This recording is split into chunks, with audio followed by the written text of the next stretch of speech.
Welcome to another edition of the Invisible Wheelchair Podcast. I'm Don Grodoff. Along with my wife Gina, we have a practice called Focused Healthy Family, helping families get past the behavior and anxiety issues naturally. We also produce the Invisible Wheelchair Podcast, where we are advocates for our own family and others dealing with OCD and anxiety.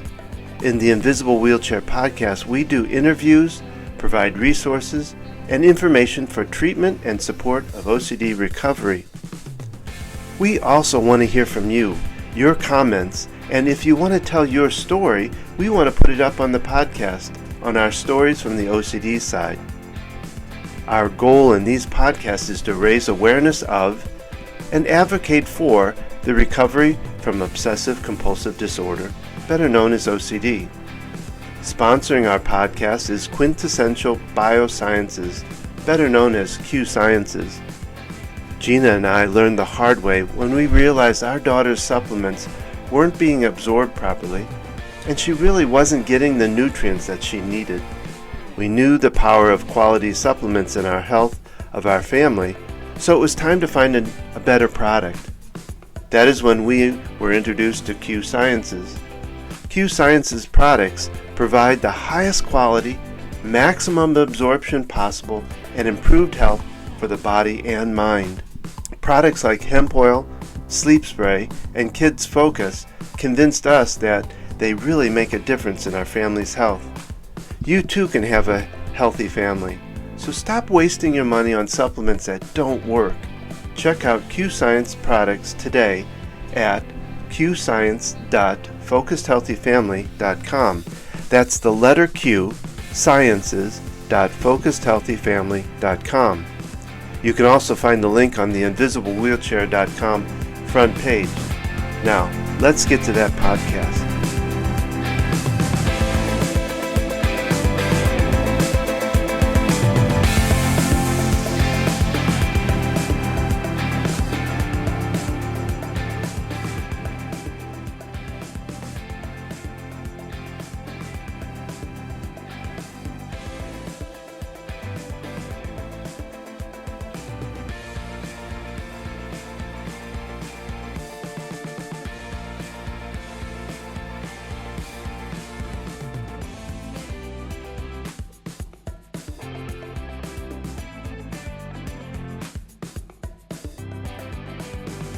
This podcast was recorded May 7th, 2021.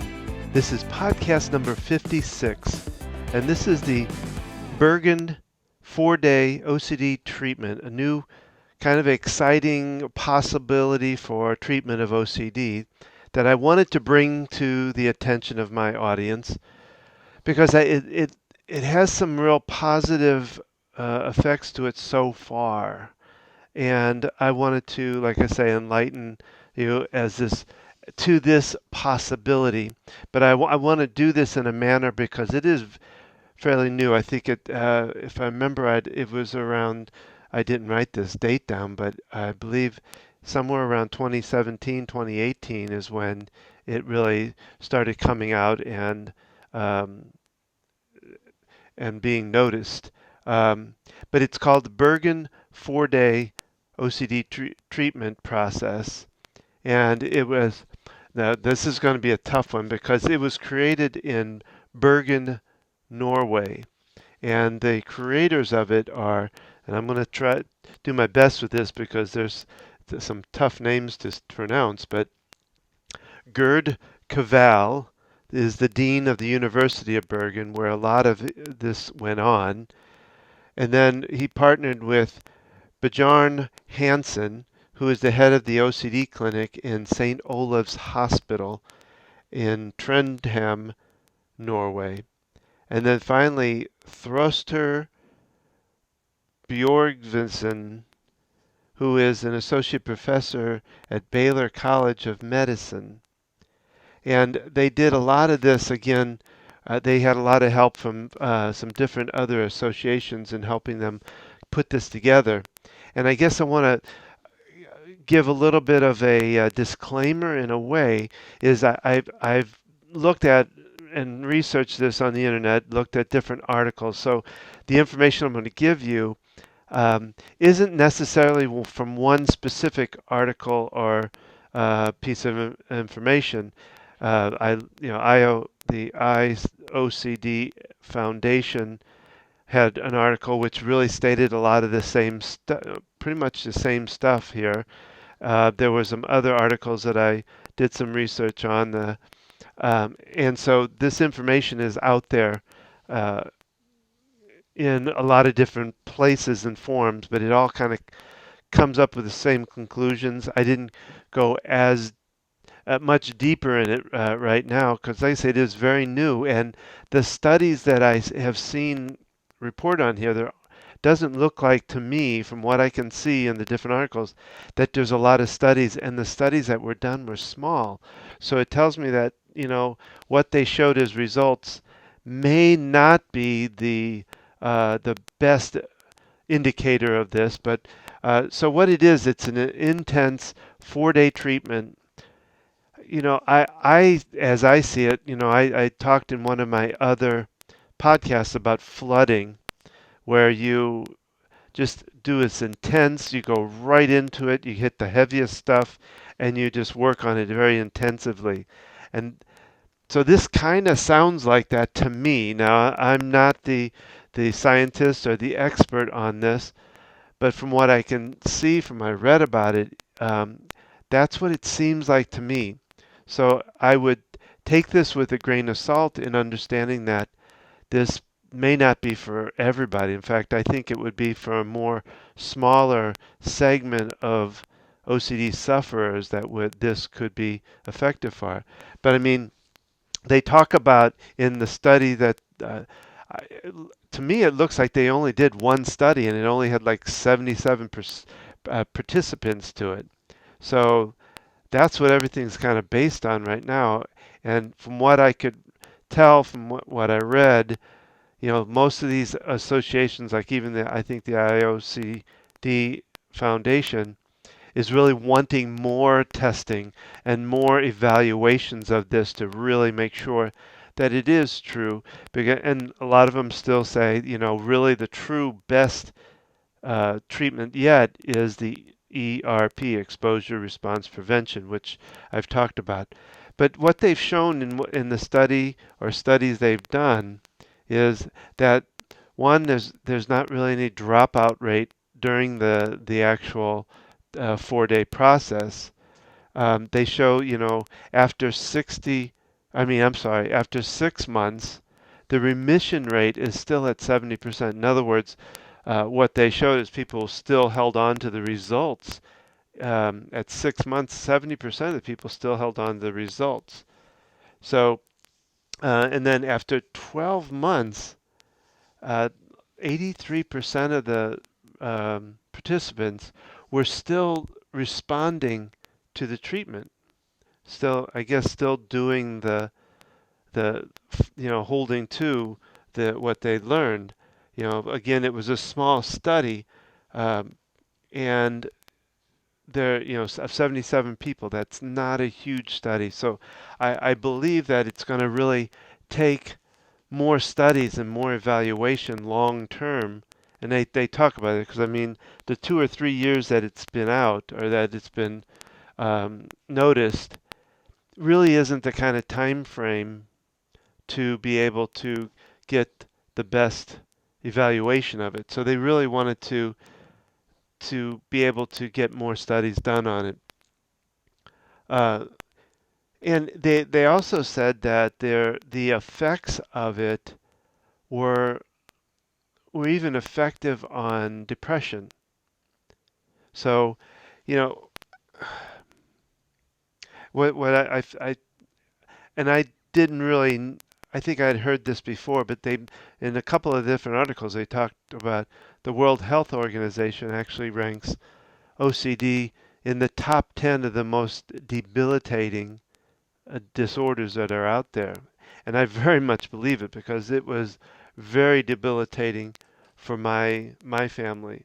And I don't think my kids, and I have 2 kids that suffer from OCD, I don't think my kids would have done well at this because we had an incident, and I speak of this in one of my other podcasts, or maybe even a couple of different ones, I know when I interviewed my daughter, we talked a little bit about that. That um, we went too intense on her ERP therapy, and by doing it, we threw her backwards in her progress that she was making. She had been doing really well, progressing along with the ERP, very methodically, very slow. I still really believe in the slow, methodical process much more than I would in something that in as intense as a 4 day. I can't imagine in 4 days that it can be as effective as they say it is. And that's why I agree there needs to be more testing in it. Because what happened for us, and I'll tell the story of it, for my daughter, my oldest daughter, we were doing the ERP therapy. She had a therapist that was really good. She understood OCD, which I talk about a lot when you're looking to go for treatment, is to make sure that the therapist that you're going for understands OCD, that understands ERP, that might even understand ACT, the acceptance commitment therapy, because knowing those can make a huge difference. A regular talk therapist or CBT therapist, if they don't understand OCD, if they don't know about ERP, they're not going to be effective. So anyway, little sidetrack there, but so my oldest daughter was trending along really well. We had a therapist who understood OCD, was helping us through the um, ERP treatments, and there was it was I believe it was a Saturday if I remember right, but we were working on the ERP, and we had been making some progress on it. And we'd always celebrate the progress, oh wow, you got this much closer to it. With her, she had a hard time touching certain things. Um, like she couldn't touch our car, the books from the library. There was a whole chain effect of her obsession with her obsession with them. It was because she had this weird thing about smoking that, and she didn't want to touch anything that could cause that was or had been smoked around, or so she'd have with a book she could think about, oh my gosh, that could have touched somebody who knew somebody who lived down the street from somebody who worked with somebody that possibly smoked. That's how long that chain was for her. But anyway, we were working on um, the library books, but what we were doing was first we would take a picture of it, and she'd have to stand and look at the picture, and she did that for uh, I want to say probably for a couple weeks until uh, the anxiety would go down, where she wouldn't get amped up over it. And then we would move to the next stage, which would be actually having the book sitting on the table, still for a distance from her, but thinking about it and looking at it and dealing with the anxiety behind it. So we were progressing along with that, and we were getting to a point where she was putting an edge of a finger on the book. And she did it, and she held it without any anxiety. It was like we were we would jump around and laugh and joke about it, or not joke about it, but laugh and kind of get excited about it. Like, wow, you did it, And this particular day, we just I got a kind of a wild hair and said, "Do you think you could hold it, or touch it with more than your fingers?" And she put, I think, 4 fingers on there. And we were like, "Oh, that is great." And I says, "How do you feel?" And she's, "No, I think I'm doing okay with it." And I said, "Well, do you think you could put your thumb on and your fingers on, your whole hand or your whole fingers on it?" And she did that. And we were just progressing along. And I texted the therapist and I said, "We're doing so good. Do you think we should press it even further?" And my daughter was like even wanting to do it. So um, the therapist said, well, if she is, I guess that would be okay. Go ahead and try it. And she was able to grab it. And we were just excited. And it just kept moving. And before the next thing she did, after a few minutes, she grabbed it and she held it to herself.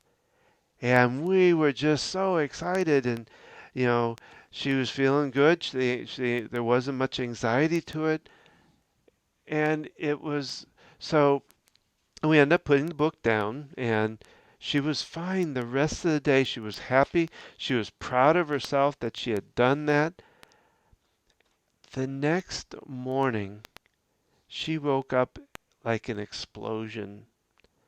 Who made me touch that book? And it sent her backwards so badly that she then decided everything in the house was dirty. She couldn't touch anything, including us, including herself, including her dog, which she loved dearly. And she ended up on the couch, not able to get off the couch. She pretty much lived there, slept there, just everything there except she'd go to the bathroom. And it really shut her down completely. All the work we had done had gone down the drain, and it was devastating. And she was like that for probably about 6 to 8 months, where it was a nightmare because we weren't really allowed to touch anything of hers. And so we had to bring her forks in a box, plastic forks that she could throw away. We had to bring a paper plate. We couldn't touch the food. We weren't supposed to touch the food. We had to use tongs and all this if she was watching. And so it really threw us back. So that's where, when I read about the Bergen process, I thought, well, that's really cool. That's really neat if it really truly works. But what I'm leery of myself, and that's why I put out this disclaimer right off the bat, is that you really have to be careful with that, depending on your child, whoever if it's you that have it, can you handle that without it throwing you way off? So I am going to hopefully be looking for more information. I did more research trying to find the bad and good about it. If anybody's done anything to talk about the side effects of it, what might happen. And I think the more they do the testing on it, the more they're going to find out. So I wanted to get this information out to my audience here, to you, for you just to be keeping your eyes out for this. Maybe you have somebody that could handle this kind of treatment, but just be very cautious about it. Be very, really talk to whoever. I believe there's practitioners, because the reason I got into this is I had somebody that was contacting me um, about doing some work with them, and the person said that they were looking at this Bergen therapy as a possibility for their child. So that's why, like I said, I brought it into my attention, and I thought I'd bring it up to your attentions. And hopefully it gives you some information, some possibilities that you can look into for yourself and make your own decisions on it. So until then, I hope this information has helped. And if you have gotten good information, or if you have any comments or questions or anything like that, if there's something about it that you'd like me to research even more, let me know. And again, that's what I'm here for, my wife is here for, is to help you find resources, get help, and actually help you by coaching you through what you're going through to help you get past this OCD. So take care, and thanks for listening.